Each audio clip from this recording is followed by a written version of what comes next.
The proportion of people, as have been said, that are assumed to transfer from air is very low at 1%. We think that's another area of extreme caution. That 1% diversion gives rise to, in the environmental statement, between 2.2 and 2.8 million tonnes of carbon dioxide equivalent savings.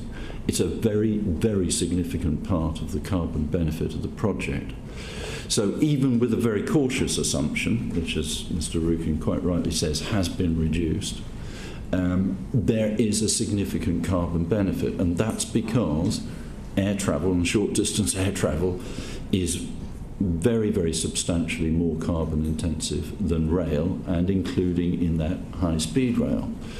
The big market is, of course, South East England, London and Central Belt of Scotland.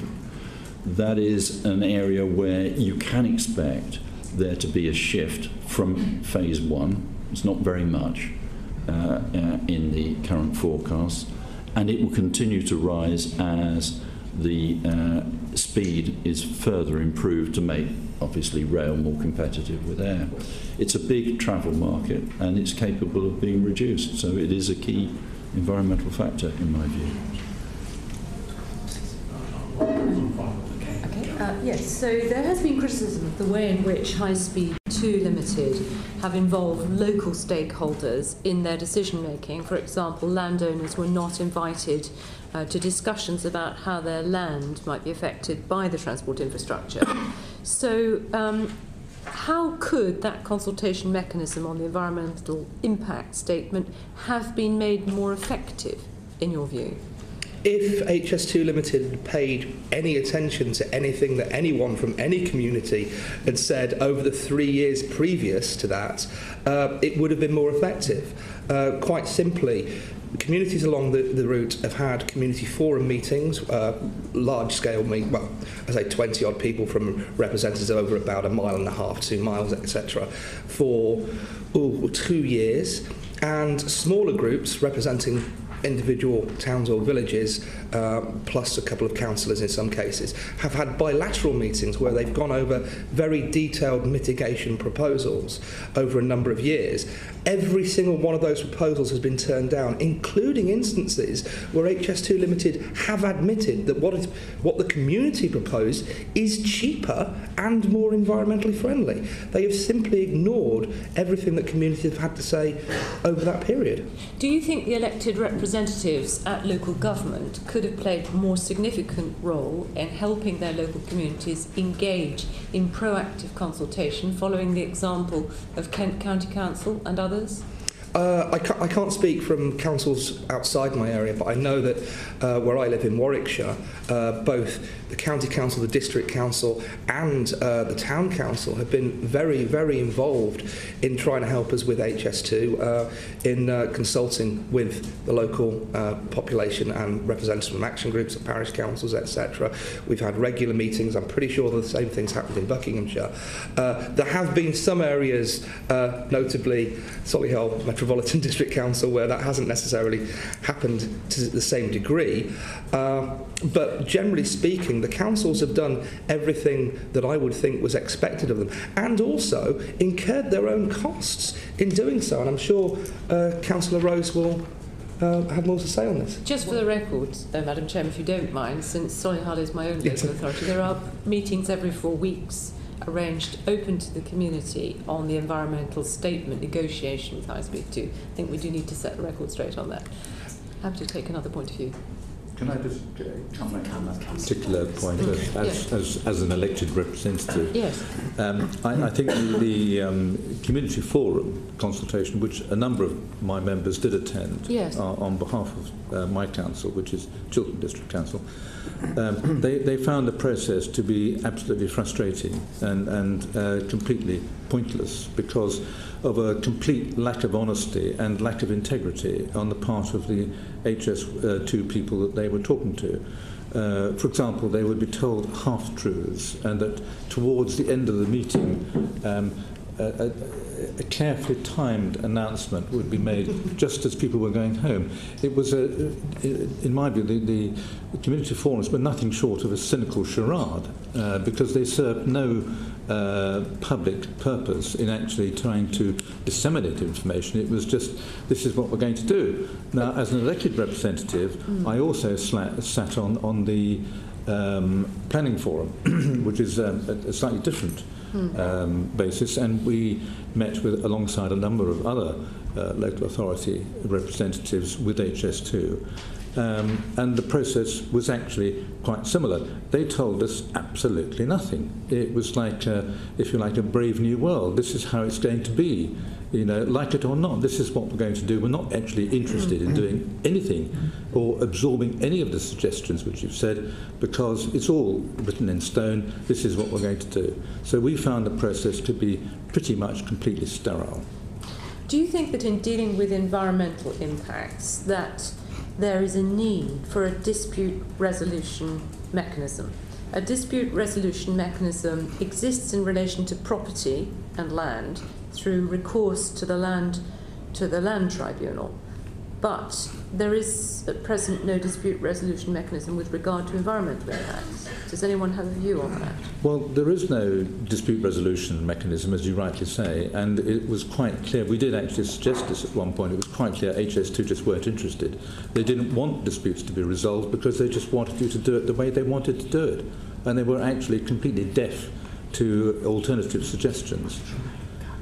But in relation to environmental impacts? Yes, in relation to environmental issues, yes. Well, the observation I would make on this, and obviously disappointing to hear this kind of experience, but the observation I would make is that the alignment has changed. I mean, it was published 4 years ago.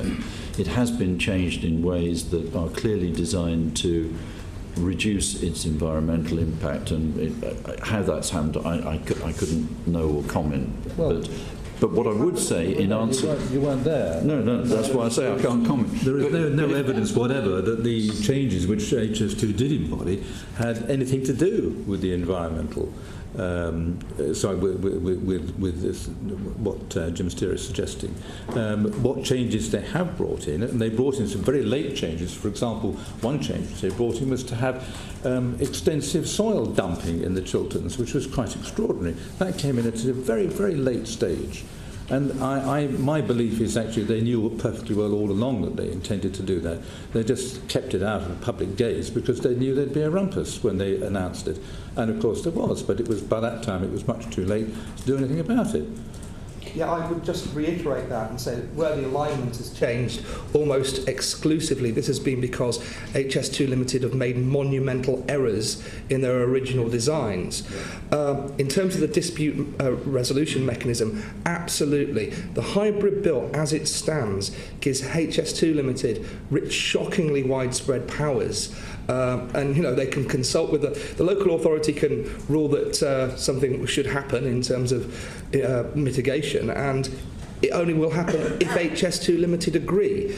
And we have the get out clauses in the environmental statement saying mitigation will happen wherever it is reasonably practicable and doesn't put up the cost too much.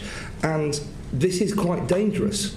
We need to see some mechanism, whether that is, the local authorities probably are the best place to do this, but someone needs to be able to ensure that mitigation that is necessary is actually carried out and not removed as cost-cutting measure.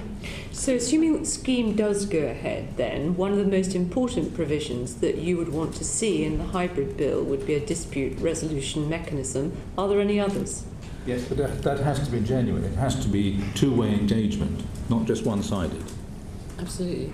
Are there any other environmental provisions? It's important for us as a select committee to hear from you, because obviously this is an opportunity to say what you would wish to see in the bill. Well, clearly there is going to be a requirement for, particularly with the Code of Construction Practice and beyond, for some form of overseeing of what HS2 is actually doing, because at the moment far too much is being left to subcontractors to do their own thing. And there is, one of your questions relates to this aspect. I think that would be very suitably dealt with by local authorities, because local authorities have experience and a background of environmental considerations and dealing with that kind of dispute resolution which occur throughout our district on a daily basis. And obviously our professional officers are that much removed from the political wing, so to speak, so therefore it's going to be an objective arrangement. I'd say that also additionally, any mitigation which is put in place has to be assessed to make sure that it's actually worked, which there isn't actually provision for in the moment. And obviously, there's things like, for example, plantings, etc., that have to be maintained, and HS2 Limited must bear the cost of all the maintenance of those environmental mitigation measures. I think also there's nothing in the environmental statement to provide with the situation where if the effects are actually worse than what is stated in the environmental statement, because I think a lot of the time we're not actually given the baseline figures, so it's very difficult to carry out any kind of independent overview of the actual, of whether they're accurate or not. And I think as well in terms of decision making around environmental decisions, because we're not being given all the figures and we've asked for them and HS2 Limited just don't provide them, it makes it very difficult to assess how they've come to that conclusion and whether they really have taken the environmental issues into account, because it seems often that they're just making a decision based on cost and just discounting all the environmental impacts. I'm going to try and ask a question. Just before we leave the issue of consultation, do you have any comments on the recommendations in Sir David Higgins's report yesterday in respect of the consultation that has already taken place and the implications of that for the changes to the route? Well, he seems to have completely thrown out due process out the window, hasn't he? He's, we've had the Phase 2 consultation. It's not due to report until the end of the year. He's completely preempted it in terms of, saying that things would be quicker, in terms of getting to Crewe when obviously there was a lobby for a station at Stoke and all those sorts of things. And sorry? Yes. Yes, absolutely. Yeah, absolutely. And that's happened with the Phase 1 consultation, which is obviously already reported back in the hybrid bill before Parliament has the provision, will have to now be amended to remove that, I suspect. For the record, Sir David Higgins made very clear in making a statement yesterday that he was not in any way seeking to preempt the due process that the Department for Transport has to go through in looking at all the consultation responses.